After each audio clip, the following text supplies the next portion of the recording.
بسم اللہ الرحمن الرحیم۔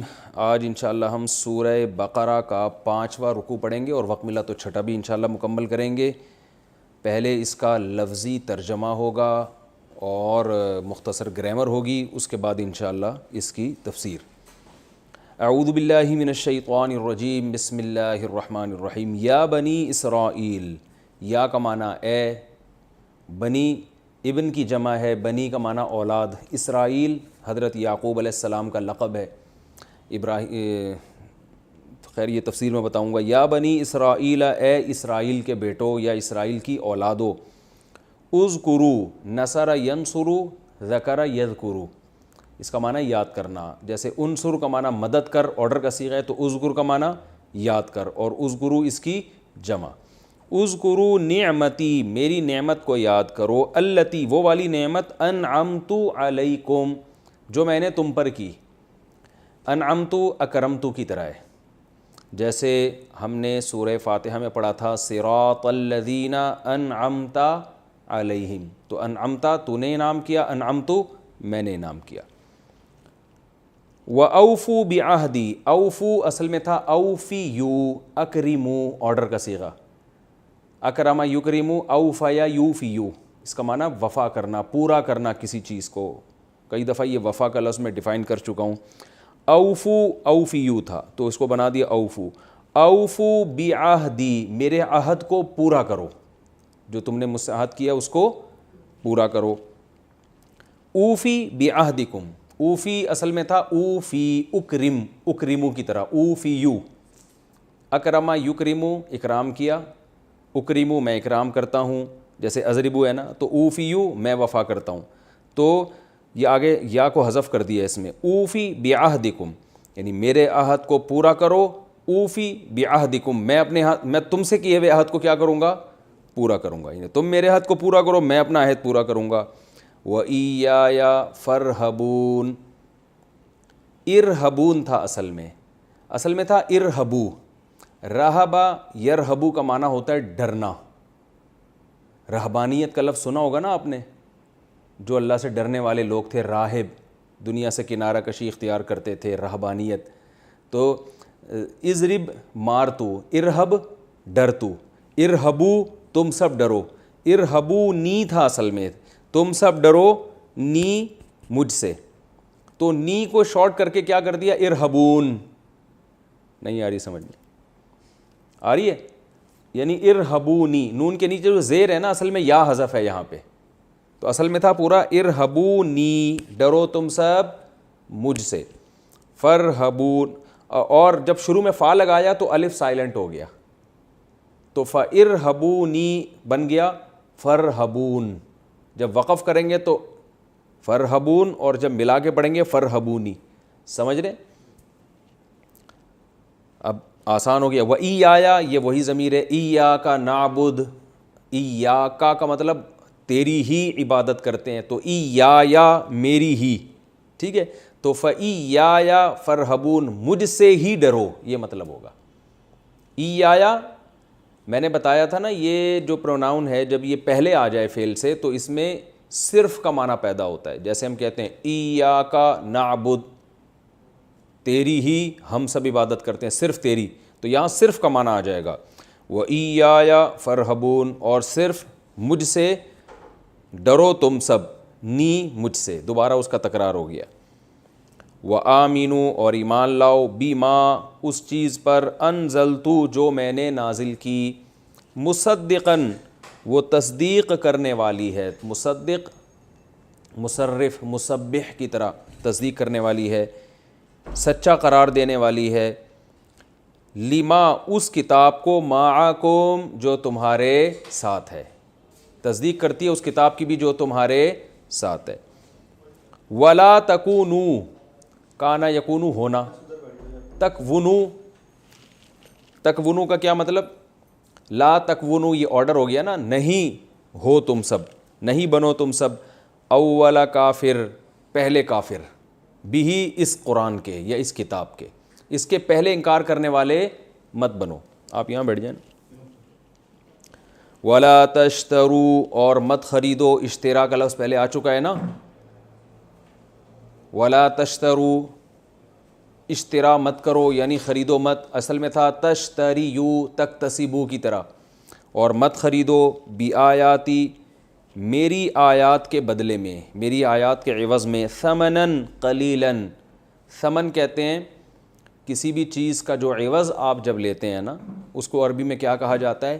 ثمن۔ جیسے آپ کوئی کتاب خریدتے ہیں، 20 روپے کی خریدی، 100 روپے کی، 1000 کی خریدی، تو کتاب تو مبیع ہو گئی، اور جو آپ نے 100 روپے اس کو دیے وہ اس کے لیے کیا کہلائیں گے؟ ثمن۔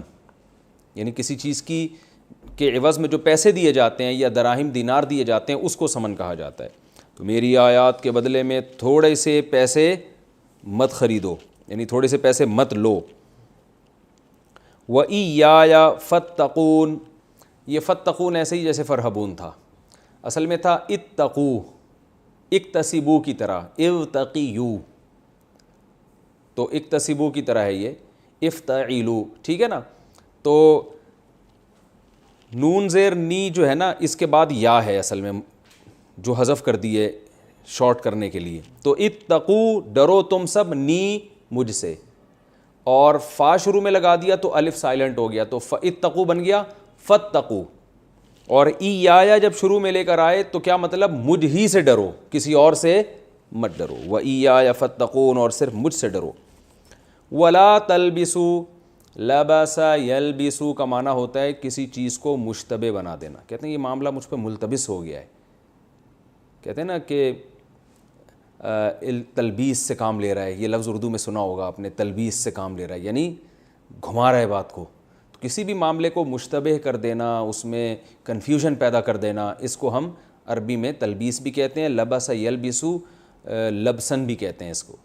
تو لا تلبسو لا تضربو کی طرح ہے، نہیں کا صیغہ یعنی آرڈر دیا جا رہا ہے، لا تلبسو ملتبس مت کرو الحق بالباطل، حق کو باطل کے ساتھ، یعنی حق کو باطل کے ساتھ گڑبڑ مت کرو، مکس مت کرو، حق کو الگ رکھو باطل کو الگ رکھو، مکس مت کرو آپس میں۔ وَتَكْتُمُوا الْحَقَّ، اور حق کو چھپاؤ مت، یہ وَتَكْتُمُوا کتم یکتمو کا معنی چھپانا، تو یہ تکتمو تلبسو پر عطف ہے، یعنی اس سے پہلے بھی لا ہے، جیسے لا تلبسو ولا تکتمو، یہ مطلب ہے ولا تکتموا الحق، اور حق کو چھپاؤ مت، وانتم تعلمون، حالانکہ تم جانتے بھی ہو، سب کچھ جانتے ہو کہ حق کیا ہے باطل کیا ہے، اس کے باوجود حق کو چھپاؤ مت۔ وَأَقِیمُوا الصَّلَاةَ، اقیمو اصل میں تھا اقویمو، اکرمو کی طرح، آرڈر کا صیغہ ہے، نماز قائم کرو، وَآتُوا الزَّکَاةَ، زکوٰۃ ادا کرو، وَارْکَعُوا، اور رکوع کرو، رکع یرکعو کا معنی ہے جھکنا، رکع یرکعو جھکنا، ارکعو جھکو، تو واو شروع میں آ گیا تو الف سائلنٹ ہو گیا، ورک اصل میں تھا وَإِرْکَعُوا، تو پڑھیں گے کیا؟ ورکعو، اور جھکو رکوع کرو، مع الراکعین، جھکنے والوں کے ساتھ۔ أَتَأْمُرُونَ النَّاسَ، آ کا معنی کیا؟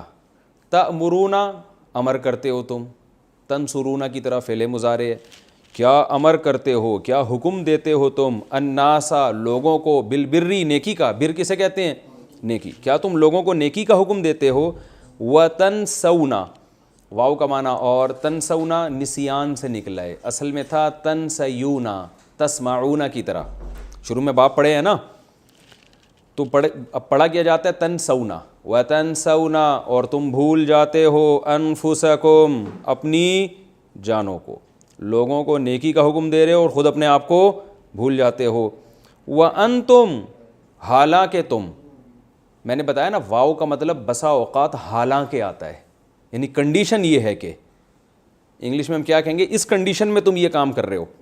اس کی میں نے اگزامپل بھی دی تھی، جیسے ایک آدمی کہتا ہے جاءنی زیدن، میرے پاس زید آیا، وہو راکبن، اب لفظی ترجمہ تو ہم کریں گے وہو راکبن کا مطلب اور وہ سوار تھا، بھائی میرے پاس زید آیا وہو راکبن، اور وہ سوار تھا، لیکن صحیح جو ترجمہ اس کا ہوگا وہ کیا ہوگا، میرے پاس زید آیا اس حال میں کہ وہ کیا تھا، سوار تھا، یعنی میرے پاس زید آیا، جب آیا تو کنڈیشن اس کی یہ تھی کہ وہ سوار تھا، پیدل نہیں تھا، تو ہم یہی ترجمہ یہاں ایسے موقع پہ کریں گے کہ کہ تم اپنے آپ کو بھول جاتے ہو، وَأَنْتُمْ تَتْلُونَ الْكِتَابَ، حالانکہ تم کتاب کی تلاوت بھی کرتے ہو. تتلونا اصل میں تھا تتلوونا، تنصرونا کی طرح، تلاوہ یتلوو تلاوتن، تلاوت کرنا، اور تم کتاب کی تلاوت بھی کرتے ہو. افلا تعقلون، کیا، آ کا معنی کیا، فا کا معنی تو، لا تعقلون تم عقل نہیں رکھتے، تو کیا تم عقل نہیں رکھتے. واستعینوا، اور استعانت حاصل کرو. استعینوا اصل میں تھا استعوینوا، استخرجوا، باب استفعال ہے نا، استخراج، استخرجا ماضی، یستخرجو مضارع، اور امر آئے گا استخرج، اور جمع آئے گی استخرجو. تو اسی طرح ماضی آئے گا استعونا، جس کو پڑھتے ہیں استعانہ، یستعوینو مدد طلب کرنا، اور امر آئے گا استعوینو جمع کے لیے. پڑھیں گے استعینو، پڑھا ایسے جاتا ہے. یہ میں نے کہا تھا نا واو آ رہا ہے تو صیغے کی شکل ہی چینج ہو جاتی ہے. استعینو یہ نکلا ہے معاونت سے، اردو میں استعمال ہوتا ہے نا بھائی آپ ایک دوسرے سے تعاون کریں، معاونت کریں، تو استعانت، معاونت، اعانت یہ سب ایک ہی معنی میں استعمال ہوتا ہے. استعانت مدد طلب کرنا. واستعینوا، اور مدد طلب کرو. واستعینوا بالصبر، صبر کے ذریعے، والصلاۃ، اور نماز کے ذریعے. وَإِنَّهَا، اور بے شک، اب یہاں بھی یہ واو کنڈیشن بیان کر رہی ہے، نماز کے ذریعے صبر طلب کرو، لیکن حالت یہ، کنڈیشن یہ ہے، وَإِنَّهَا کہ یہ جو نماز ہے نا، لَكَبِيرَةٌ، لام تاکید کے لیے، کبیرتن کے بعد جب علی کا لفظ آتا ہے تو اس کا معنی ہوتا ہے مشکل ہونا کسی کام کا. جیسے قرآن میں ایک جگہ آتا ہے، نوح علیہ السلام نے اپنی قوم سے کہا، ان کانا، اگر ہے، کبورا علیکم، تم پر یہ کام بہت مشکل ہو گیا ہے. تو عرب کبورا یکبرو، کروما یکرمو کی طرح، جب کہتے ہیں نا کبورا علیہ ھذا الامر، تو مطلب کیا ہوگا، اس آدمی پر یہ والا کام بہت مشکل ہے. سمجھ رہے ہو؟ ویسے کبورہ کا معنی ہوتا ہے بڑا ہونا کسی چیز کا، کبیر. جیسے شروفہ یشرفو، اس کا صیغہ صفت کیا آتی ہے، شریف. شروفہ وہ شریف ہوا، اور شریف کا معنی شریف آدمی. تو کبیر کا معنی کبیر، کبورہ کا معنی وہ بڑا ہوا، یکبرو بڑا ہوتا ہے، کبیر بڑا، اور کبیرہ اس کی مؤنث. لیکن جب کبورہ کے بعد علی آئے گا تو پھر بڑا ہونا نہیں، مشکل ہونا. اور کبیر کے بعد بھی جب علی آئے گا تو بہت مشکل ہونا، بہت مشکل کوئی چیز. اور کبیرہ کا معنی بھی یہی. تو عربی میں صلاۃ کا لفظ چونکہ مؤنث ہے تو اس کے لیے کبیر کے بجائے کون سا لفظ استعمال ہوا، کبیرہ. اس لیے اللہ نے فرمایا وَإِنَّهَا، اور بے شک یہ نماز، لا لام تاکید کے لیے، یعنی یقیناً ایسی بات ہے، کبیرۃن الا علی الخاشعین، مشکل ہے مگر ڈرنے والوں پر. تو علی آ رہا ہے نا، تو یہاں کبیرہ کا معنی مشکل ہوگا، بڑا نہیں ہوگا کہ بہت بڑی چیز ہے مگر ڈرنے والوں پر، نا بہت مشکل ہے مگر کس پر، الخاشعین، ان لوگوں پر جن میں، جن کے دل میں خشوع ہے، اللہ سے ڈرنے والے لوگ ہیں، ان پر مشکل نہیں ہے. الذین یظنون انہم ملاقو ربہم وانہم الیہ راجعون، یہ وہ لوگ ہیں جو یہ گمان کرتے ہیں کہ انہوں نے اپنے رب سے ملاقات کرنی ہے. ملاقو کا مطلب اصل میں تھا ملاقیونا، مزاربونا کی طرح، لاقیا یلاقیو ملاقیتن، زاربا یزاربو مزاربتن. ملاقیتن کو پڑھا جاتا ہے ملاقاتن، اردو میں وہی ملاقات کا لفظ استعمال ہوتا ہے. تو ملاقو ربہم، اپنے رب سے ملاقات کرنے والے ہیں. وَأَنَّهُمْ، اور بے شک یہ لوگ، الیہ راجعون، اسی رب کی طرف لوٹنے والے ہیں. یہ تو اس رکوع کا لفظی ترجمہ تھا. یہاں سے بنی اسرائیل سے خطاب شروع ہو رہا ہے. تو قرآن مجید میں بنی اسرائیل سے بہت زیادہ خطاب ہے، تو اس کے لیے بنی اسرائیل کا پس منظر سمجھنا بہت ضروری ہے. اس سے بہت ساری قرآن کی آیتیں، جب تک آپ وہ نہیں سمجھیں گے تو آپ کو وہ قرآن کی آیتیں سمجھ میں نہیں آئیں گی. بنی اسرائیل سے قرآن کیوں خطاب کرتا ہے؟ دیکھیے، اسرائیل عبرانی زبان کا لفظ ہے، عبداللہ یعنی اللہ کا بندہ، یہ ترجمہ بنتا ہے اسرائیل کا. اللہ تعالیٰ نے حضرت ابراہیم علیہ الصلاۃ والسلام، جن کا تقریباً 3500 سال پہلے آج سے جن کا زمانہ ہے رسول اللہ صلی اللہ علیہ وسلم میں، اور حضرت ابراہیم علیہ السلام کے زمانے میں جو مورخین ہیں وہ کہتے ہیں تقریباً 2000 سال کا فرق ہے۔ تو رسول اللہ صلی اللہ علیہ وسلم کی بعثت سے 2000 سال پہلے شام کی سرزمین میں، شام میں یہ خوب ذہن میں رکھیے کہ شام میں آج کا شام صرف نہیں ہے، بلکہ فلسطین بھی شام میں داخل تھا، اور بھی بہت سارے ایریاز جو اب شام سے چھین لیے گئے ہیں وہ سارے شام میں داخل تھے۔ اس کی مثال ایسے ہے جیسے ہندوستان میں جب نبی صلی اللہ علیہ وسلم کے دور میں ہند کا یا ہندوستان کا ذکر کیا جاتا تھا تو اس میں پاکستان، بنگلہ دیش، برما، یہ سارے کنٹریز، سری لنکا، یہ سب اس میں داخل ہوتے تھے۔ تو حدیث میں شام کے متعلق جو باتیں آئی ہیں تو اس دور کا شام ہے۔ تو ابراہیم علیہ الصلاۃ والسلام بت پرستوں میں پیدا ہوئے، آپ کے والد کا نام تھا آزر۔ اللہ نے آپ کو بہت زیادہ آزمایا، سورہ بقرہ ہی میں ہے وَإِذِ ابْتَلَىٰ إِبْرَاهِيمَ رَبُّهُ بِكَلِمَاتٍ۔ اس وقت کو یاد کرو جب ابراہیم کو ان کے رب نے چند باتوں میں آزمایا، وہ بہت سخت آزمائش والی باتیں تھیں۔ تو اللہ تعالیٰ نے وہ آزمانے میں یہ بھی ہے کہ بچے کو ذبح کرنے کے لیے لٹایا جا رہا ہے، یہ تو بچے کی ولادت کے بعد ہے، اس سے پہلے بھی آزمائشیں ہوئی ہیں، اپنی زوجہ کو ایسی زمین میں چھوڑ کر جا رہے ہیں اللہ کے حکم سے جہاں قحط سے ہلاک ہونے کا خطرہ ہے، اور جو ہے آپ کے والد وہ بتوں کو بیچا کرتے تھے مگر آپ توحید کا نعرہ لگا رہے ہیں، تو آپ یہاں آ جائیں نا سامنے۔ تو ابراہیم علیہ الصلاۃ والسلام کو جب بہت زیادہ اللہ نے آزمایا تو اللہ تعالیٰ نے آپ کو جو دنیا میں ایک نعمت دی، اس نعمت کا قرآن نے ذکر کیا ہے، سورہ بقرہ ہی میں انشاءاللہ وہ آیتیں آگے آئیں گی۔ قال انی جاعلک للناس اماما، اے ابراہیم میں آپ کو لوگوں کے لیے امام بنا رہا ہوں، اور امام بنانے کی صورت کیا ہوگی؟ آپ کی اولاد میں نبوت جاری ہوگی، آپ کو اولاد بھی ملے گی اور اس میں پیغمبر بھی آئیں گے۔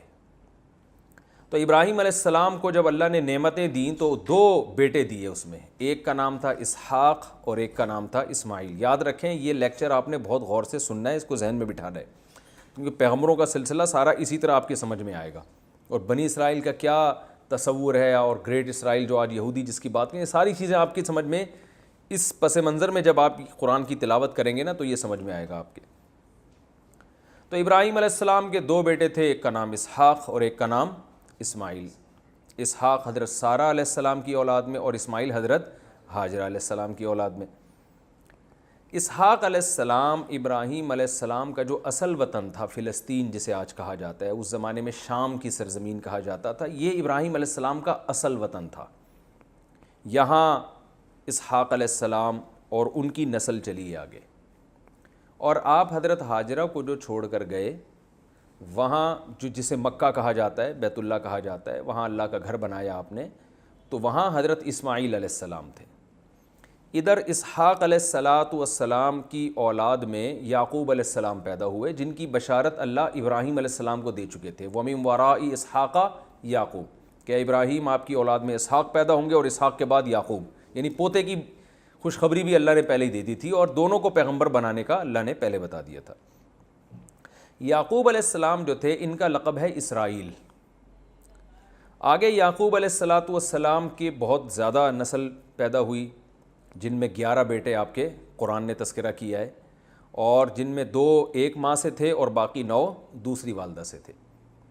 یعقوب علیہ السلام کے 11 بیٹوں میں ایک کا نام یوسف، جو حضرت یوسف علیہ السلام مشہور نبی، ایک کا نام بنیامین، اور باقی 2 دوسری زوجہ تھے، ان میں سے ایک کا نام یہودا تھا۔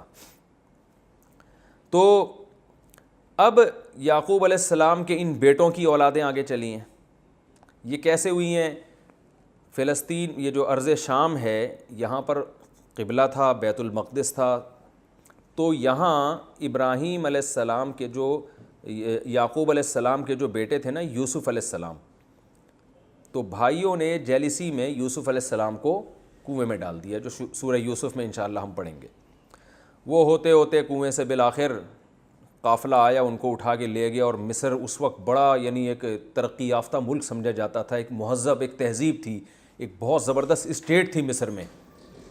تو مصر کے بازاروں میں آپ فروخت ہوتے ہوتے بادشاہ کے محل میں پہنچ گئے، اور پھر وہ واقعہ قرآن نے بیان کیا، وہاں ترقی کرتے کرتے خوابوں کی تعبیر بتاتے تھے، قحط پڑا مصر میں تو ان کو حل بتایا، اور ان صفات کی بیس پہ آپ کو بالآخر مصر کا بادشاہ بنا دیا گیا۔ جب مصر کا بادشاہ آپ کو بنایا گیا تو یہ جو بنی اسرائیل تھے یہ سارے، یعنی یعقوب علیہ السلام بھی وہاں چلے گئے، حضرت یوسف علیہ السلام کی والدہ بھی، لوگ کہتے ہیں وہ والدہ نہیں خالہ تھی، مگر اس کی کوئی دلیل نہیں ہے، وہ والدہ ہی تھی۔ یوسف علیہ السلام کے والد، والدہ اور باقی جتنے بہن بھائی ہیں، کہا جاتا ہے تقریباً یعقوب علیہ السلام کے 90 کے قریب افراد تھے اس وقت، خاندان بہت بڑا خاندان تھا۔ یہ تمام کا تمام موو کر گیا مصر، جو ارض شام کو چھوڑ کر کہاں چلا گیا؟ مصر۔ وہاں سہولتیں تھیں، وہاں بہت کچھ تھا، اور سب سے بڑی بات اپنے بیٹے کی حکومت ہے وہاں پر۔ تو پھر بنی اسرائیل کی نسل وہاں بہت تیزی سے بڑھی ہے۔ تو اس دوران بنی اسرائیل بڑھتے رہے، لیکن چونکہ ظاہر ہے یہ تھے اقلیت میں، اتنے تو نہیں تھے نا کہ مصر کی جو بت پرستوں کی آبادی یا جو مشرکین کی آبادی تھی اس کا تو مقابلہ نہیں کر سکتے تھے۔ تو وہی ہوا کہ چونکہ ان کے پاس ایک مذہب تھا، صحیح بات تھی، تو لوگ حسد کا شکار ہوتے ہوتے بالآخر ان کے ہاتھ سے حکومت چلی گئی، اور ان پر ظالم بادشاہ مسلط ہوتے رہے۔ ہر جگہ ایسے ہی ہوتا ہے کہ آپ جہاں بھی اہل اسلام کو دیکھتے ہیں تو اگر کوئی ان پہ غالب آئے تو وہ ظلم کرتا ہے، کیونکہ وہ چاہتا ہے کہ یہ مذہب ختم ہو، اس مذہب میں اٹریکشن ہوگی نا تو اسی کو ختم کرنے کی کوشش کریں گے۔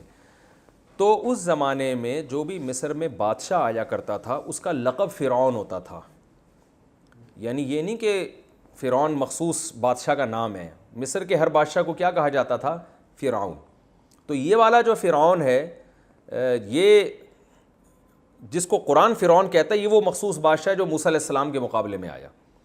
تو خیر بنی اسرائیل پہ پھر ظلم ہوتے رہے، اور یہ جو اس وقت کی سیکولر حکومتیں کہہ سکتے ہیں آپ، سیکولر تو نہیں بلکہ جو اپنی عبادت کرواتی تھیں، ان حکومتوں نے کو یہ ڈر تھا کہ بنی اسرائیل ہی ہیں جو ہمارے مقابلے میں آ کے کھڑے ہو سکیں، کیونکہ ایسا ایک نظریہ ہے، ایک دعوت ہے جو ہمیں غلط قرار دے سکتے ہیں۔ تو ان پہ انہوں نے ظلم ستم شروع کر دیے، یہاں تک کہ فرعون کو خواب آیا کہ بنی اسرائیل میں ایک بچہ پیدا ہو رہا ہے جو میری حکومت کا خاتمہ کر رہا ہے۔ تو یہ جو فرعون جس کا قرآن میں ذکر ہے، اس فرعون نے کیا کیا؟ پھر بنی اسرائیل پہ ظلم کرنا شروع کر دیے۔ قرآن نے جگہ جگہ بیان کیا، یہاں بھی آئے گا کہ بیٹوں کو قتل کر دیا کرتا تھا اور عورتوں کو غلام اور باندیاں بنا لیا کرتا تھا، نسل ختم کرنا شروع کی۔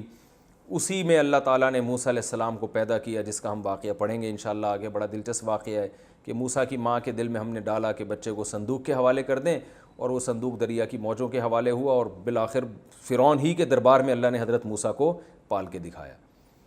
تو موسیٰ علیہ السلام کے ذریعے پھر فرعون کو اللہ نے تباہ و برباد کیا۔ بنی اسرائیل میں اتنی سکت نہیں تھی کہ فرعون سے لڑ سکتے تھے وہ، کیونکہ غلام تھے، مینورٹی میں تھے، اور تھے بھی محکوم، غلام سے مراد محکوم قوم تھے۔ تو اللہ نے اپنی قدرت سے ہی فرعون کو دریا میں غرق کر دیا۔ اب جب دریا میں غرق کیا، بنی اسرائیل نے حضرت موسیٰ کو بہت ستایا، اور وہ ان احسانات کو نہیں مانا انہوں نے تہ دل سے، کچھ لوگ تو تھے لیکن میجورٹی ایسے ہی تھی۔ تو پھر تورات ملی ان کو، اللہ کے حکام پر عمل کرنے کا حکم دیا۔ پھر موسیٰ علیہ السلام نے ان کو حکم دیا کہ اب جو تمہارا اصل وطن ہے نا شام، جہاں یعقوب علیہ السلام تھے، وہاں پر، یعنی موسیٰ علیہ السلام بھی حضرت یعقوب علیہ السلام کی اولادی میں ہیں، کہ اب جو ہمارا اصل وطن ہے، اللہ کا حکم ہے، ہم وہاں قوم عمالقہ نے قبضہ کر لیا تھا، تو اب ہمیں حکم ہے کہ ہم جہاد کر کے اس قوم کو شکست دیں۔ بھائی اب یہ تو نہیں کہ سارے کام اللہ خود ہی کرے گا، فرعون کو تو اللہ نے تباہ کر دیا جو بڑا دشمن تھا، جو تمہارے بس میں نہیں تھا، اب تمہیں بھی کچھ کرنا پڑے گا، تو اب جاؤ لڑو، ادخلوا الارض المقدسۃ التی کتب اللہ لکم، اس ارض مقدس میں داخل ہو جاؤ جو اللہ نے تمہاری قسمت میں لکھ دیا، یعنی پہلے بتا دیا کہ فتح ہوگی۔ یہاں بنی اسرائیل نے ڈنڈی ماری، اور بنی اسرائیل جو ہے وہ اتنی اللہ کی معجزے دیکھنے کے بعد بھی کہنے لگے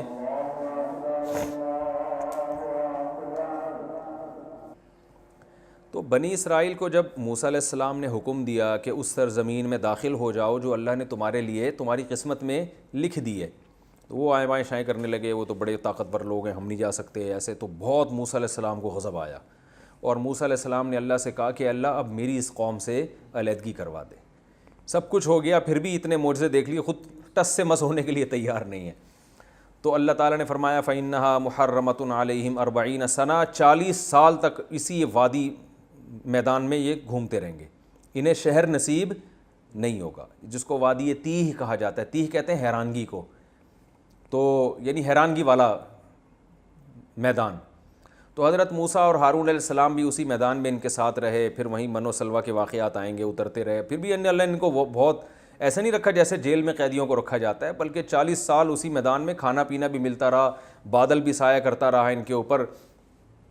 تو لیکن بہرحال یہ ہوا یہ کہ ان لوگوں نے نافرمانی کی تو اللہ نے 40 سال سزا دی ان کو، اور 40 سال میدان میں گھومتے رہے، اور موسیٰ علیہ السلام اور حضرت ہارون علیہ السلام کی اسی دوران ان کی وفات ہو گئی۔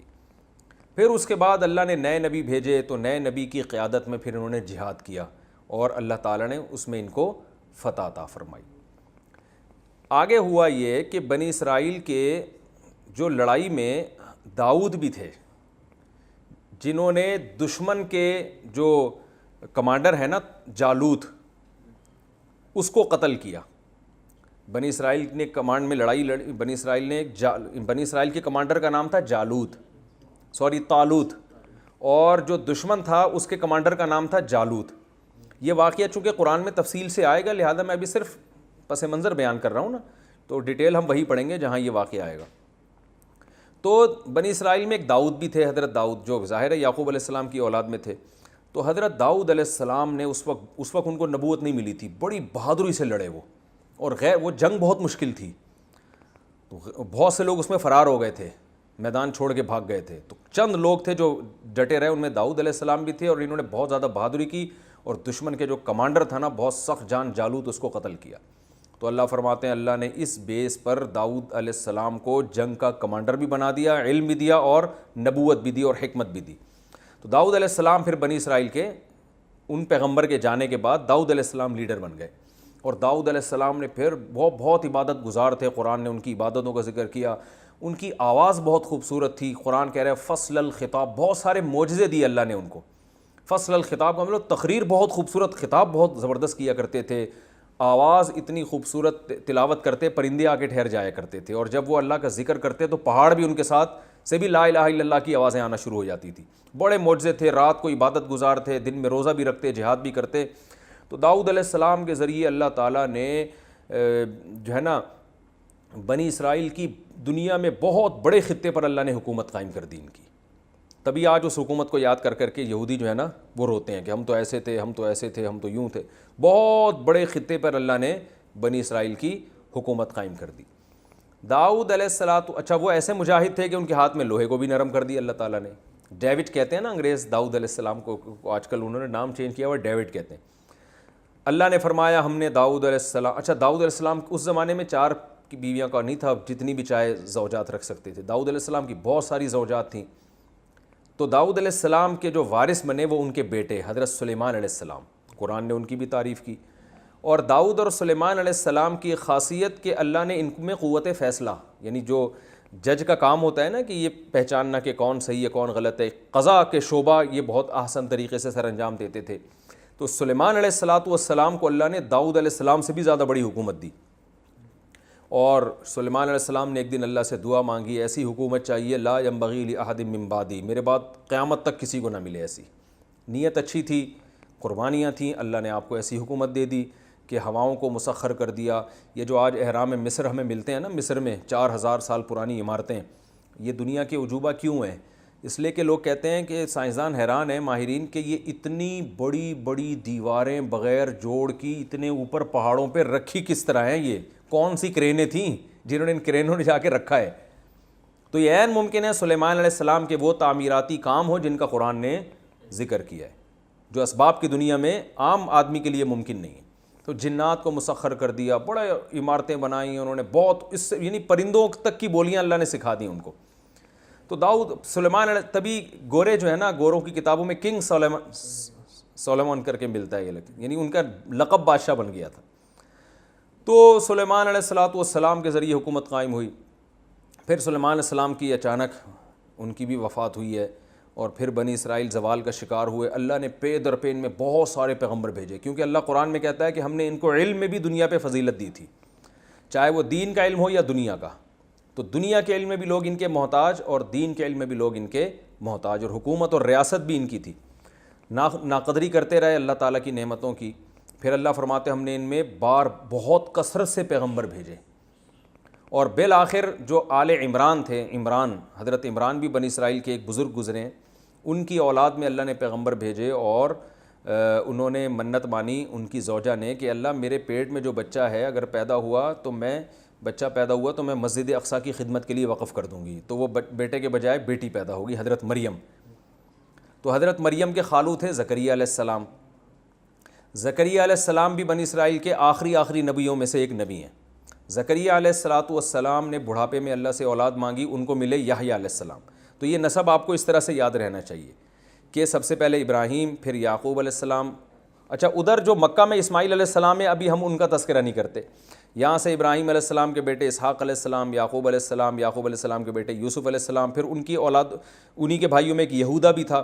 اب یہ کہ یہ جو یہودی ہیں انہوں نے وہ سارے یہودا کی اولاد میں ہیں یا ان سب یعقوب علیہ السلام کی اولاد میں؟ تو ایسا معلوم ہوتا ہے وہ سب یعقوب علیہ السلام ہی کی اولاد میں، لیکن نسبت کس کی طرف کر دی؟ ایک بیٹے کی طرف. قبیلہ ایک بیٹے سے بھی نام لے لیا جاتا ہے نا، تو یہ یہودا کی طرف نسبت کر کے ان کو یہودی کہا جاتا ہے. تو پھر ان میں پھر یوسف علیہ السلام کا زمانہ ہے، پھر یوسف علیہ السلام کے بعد مشہور پیغمبروں میں موسیٰ علیہ السلام کا زمانہ ہے، پھر موسیٰ علیہ السلام کے بعد داؤد علیہ السلام، پھر سلیمان علیہ السلام، پھر اس کے بعد آگے چل کے حضرت عمران جن کی نبوت کا قرآن نے تذکرہ نہیں کیا کہ وہ نبی تھے، ان کی پھر جو ہے نا ان کے خاندان میں حضرت زکریا علیہ السلام جو حضرت مریم کے خالو تھے. اور زکریا علیہ السلام کو اللہ نے بڑھاپے میں بیٹے دیے یحییٰ علیہ السلام. تو پتہ چلا زکریا علیہ السلام، یحییٰ علیہ السلام، حضرت مریم اور حضرت عیسیٰ، یہ چاروں ایک ہی دور کے ہیں. ٹھیک ہے نا. قرآن میں تو پوری صورت ہے آل عمران کے نام سے نا. تو حضرت عمران کا اللہ نے فضیلت بیان کی ہے کہ ہم نے آل عمران کو بڑی فضیلت دی تھی. بنی اسرائیل میں بھی آل عمران کو اللہ نے فضیلت دی. تو حضرت عمران جو تھے ان کی زوجہ نے منت مانی تھی کہ میں اپنے بچے کو بیت المقدس کی خدمت کے لیے وقف کروں گی، تو بیٹا کے بجائے کیا پیدا ہوا؟ بیٹی. تو حضرت مریم کے خالو کون تھے؟ حضرت زکریا. تو حضرت مریم کو بچپن سے پالا حضرت زکریا نے، کیونکہ حضرت مریم کی والدہ کا انتقال ہو گیا تھا. تو پھر خالہ نے کفالت کی. جو خالہ نے کفالت کی تو یہ یعنی جو سرپرستی میں آ گئے حضرت زکریا علیہ السلام کی، حضرت مریم. تو حضرت مریم کی بھی بڑی کرامتیں قرآن نے بیان کی ہیں، بہت عبادت گزار. پھر حضرت مریم کے بیٹے ہوئے حضرت عیسیٰ. تو بنی اسرائیل نے حضرت زکریا علیہ السلام کو بھی قتل کیا، یہودیوں نے اپنے پیغمبر کو، یعنی کافروں نے، دوسروں نے نہیں مارا، انہی نے قتل کیا. اور قرآن نے اس کی وجہ بیان کی ہے، جب بھی کوئی پیغمبر ایسی تعلیمات لے کر آتے جو ان کی خواہشات کے خلاف ہوتی ہیں تو یا تو اس پیغمبر کا انکار کرتے یا اس کو قتل کر دیتے تھے. یہ چاہتے تھے ہمیں ہماری خواہشات کے مطابق دین چاہیے. تو زکریا علیہ السلام کو قتل کیا، یحییٰ علیہ السلام کو بھی قتل کیا گیا، اور حضرت عیسیٰ علیہ السلام کو بھی اپنے خیال کے مطابق قتل کیا. لیکن قرآن کہتا ہے کہ کیونکہ حضرت عیسیٰ بنی اسرائیل کے آخری پیغمبر ہیں تو اللہ تعالیٰ نے حضرت عیسیٰ علیہ السلام کو آسمانوں پہ اٹھا لیا، اور قرب قیامت میں وہ یہودیوں سے انتقام لیں گے. یعنی اللہ نے کہا کہ اب یہ سلسلہ جو ہے یہاں حضرت عیسیٰ علیہ السلام کو میں محفوظ رکھوں گا، قرب قیامت میں نازل ہو کر نبی صلی اللہ علیہ وسلم کے دین کی گواہی دیں گے. ادھر دوسری طرف جب یعنی یہودیوں کی بدماشیاں بہت بڑھ گئیں، پیغمبروں کی ناقدری، تو اللہ تعالیٰ نے یہ روحانی سلسلہ جو حضرت ابراہیم کی ایک اولاد سے چلا آ رہا تھا اسحاق، وہاں سے بند کر کے کہاں سے شروع کیا؟ حضرت اسماعیل. حضرت اسماعیل کی اولاد میں کوئی نبی نہیں گزرا. 2000 سال کے بعد جو ان کی اولاد میں اللہ نے سید الانبیاء محمد ابن عبداللہ صلی اللہ علیہ وسلم کو پیدا کیا، اور یہودیوں سے جو روحانی ان کی جو ایک اقتدار تھا وہ چھین کر کس کے حوالے کر دیا؟ بنی اسماعیل کے حوالے. تو بنی اسرائیل کے بجائے یہ کہاں ٹرانسفر ہو گیا؟ بنی اسماعیل. اور اللہ نے ایک ہی پیغمبر ایسے بھیجے جو تمام پیغمبروں کے سردار. تو اللہ نے دونوں کو نوازا، اسحاق علیہ السلام کو بھی، اسماعیل علیہ السلام کو بھی. اسحاق علیہ السلام کو کوانٹٹی کے اعتبار سے نوازا گیا کہ ان کی اولاد میں زیادہ پیغمبر پیدا ہوئے، اور اسماعیل علیہ السلام کو کوالٹی کے اعتبار سے نوازا گیا کہ ایک ہی پیغمبر ہے مگر وہ تمام پیغمبروں کے سردار ہیں.